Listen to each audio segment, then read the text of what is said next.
At samantala isang lying-in center o panganakang bayan ang kasalukuyang itinatayo sa tabi ng Llanera RHU na may pondo mula sa Department of Health sa ilalim ng Health Facility Enhancement Program o HFEP sa pakipagbahaginan ng pamahalaang bayan ng Llanera. Ito rin ay nahiling sa DOH bilang pagkilala sa 3 Sandugo Awards for Local Chief Executives sa pakikipagtulungan ng mamamayan ng Llanera. Nakamit ng Municipal Cooperative and Entrepreneurship Development Office ng LGU Llanera ang ikatlong pwesto bilang Best Cooperative Development Office sa buong bansa sa ginanap na 12th National Cooperative Summit sa Waterfront Hotel, Lahug, Cebu City. Si Mayor Vero kasama ang mga kawani ng Macedo sa pangunguna ni Ginoong Crispin Olivares ay buong galak na tinanggap ang parangal.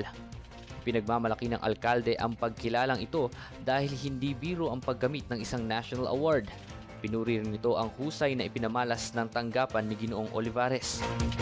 Matatandaan na nakamit ng munisipalidad ang unang pwesto sa buong rehiyon sa kahalintulad rin na parangal na naging dahilan upang makaabot ang Llanera sa national level noong nakaraang taon.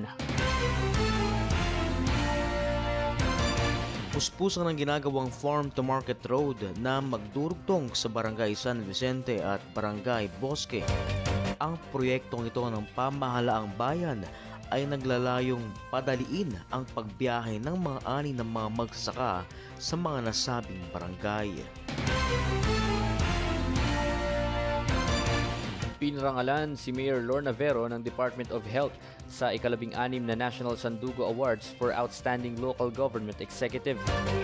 Ito ang ikatlong beses na tumanggap ng ganitong parangal ang alkalde para sa maigting nitong suporta sa Voluntary Blood Services Program ng ahensya na itinatakda rin ng Republic Act 7719 na mas kilala bilang National Blood Services Act of 1994. Ayon kay Mayor Vero, higit pa niyang ipagpapatuloy ang pagsuporta at pakikilahok sa mga bloodletting activities dahil isa itong paraan upang matulungang madugtungan ang buhay ng iba.